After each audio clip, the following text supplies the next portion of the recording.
John Wesley may now be well loved as the father of the Methodist Church, but he wasn't always famous nor successful. In 1735, when he was 32 years old, he set sail from England across the Atlantic, where, as an Anglican minister, he was going to pastor the British people who had colonized Savannah, Georgia. There was a sudden great storm at sea, and he was gripped with fear.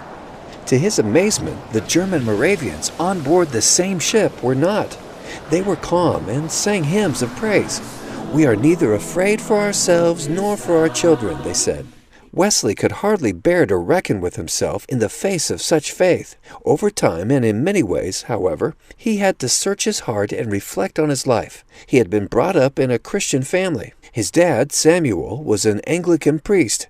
His mom, Susanna, conducted rigorous religious training at home for her children. There was no escaping Greek and Latin proficiency, and John and his siblings were expected to memorize chunks of the New Testament, and they even learned Greek and Hebrew to read the Bible in the original language. There was arguably even a miracle in his early years. As a 6-year-old, John was trapped by a raging fire that eventually destroyed his home. Rescued from a second-story window by a man standing on another man's shoulders, he was a brand plucked from the burning, as he would later say. His mother deemed this a sign from God that there was a special purpose for his life. Wesley went through university at Oxford as a young adult. When he returned later to tutor, he was invited to join as spiritual director the Holy Club started by his brother Charles. It was so called because the members vowed to lead holy lives.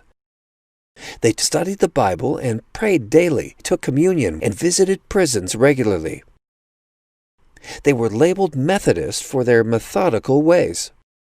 In spite of these spiritual disciplines and being an ordained minister, Wesley seemed to always be mired in struggle. He lacked the inner faith he yearned for, and he knew it. "I was indeed fighting continually, but not conquering. I fell and rose and fell again," he wrote. On 24 May 1738, something significant happened. In the evening I went very unwillingly to a society in Aldersgate Street, where one was reading Luther's preface to the Epistle to the Romans. About 9:15, while he was describing the change which God works in the heart through faith in Christ, I felt my heart strangely warmed. I felt I did trust in Christ. Christ alone for salvation, and an assurance was given me that He had taken away my sins, even mine, and saved me from the law of sin and death.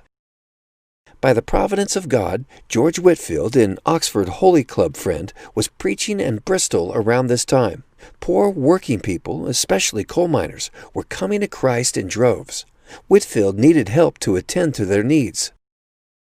Wesley was unsure about Whitefield's practice of preaching outdoors, but decided to lend a hand.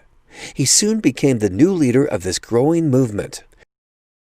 They were to be, in his words, a company of men having the form and seeking the power of godliness, united in order to pray together, to receive the word of exhortation, and to watch over one another in love, that they may help each other to work out their salvation.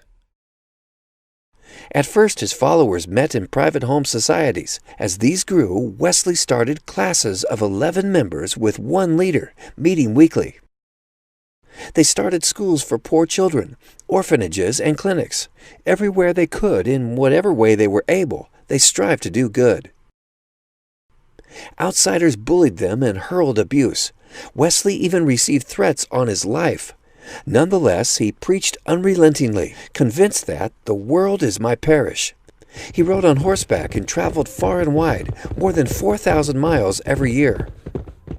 He never shied away from preaching in any place where people could gather, and once even used his father's tombstone as a platform. In total, he is said to have preached 40,000 sermons by the time he died at age 87. Thus, in the midst of clear and present revival, was the Methodist Church born. It eventually transformed the English-speaking countries of the world. Some historians believe it may have saved England from untold civil unrest, such as was seen in France at the time. By the end of his life, he was greatly loved and appreciated. His exhortation to Christians to always press on toward entire sanctification still rings true. He wrote, "I always observe, wherever a work of sanctification breaks out, the whole work of God prospers." May it be so even in our time, and may we be encouraged by Wesley's life and faithful service to also follow Jesus with all our hearts, no matter how difficult the road.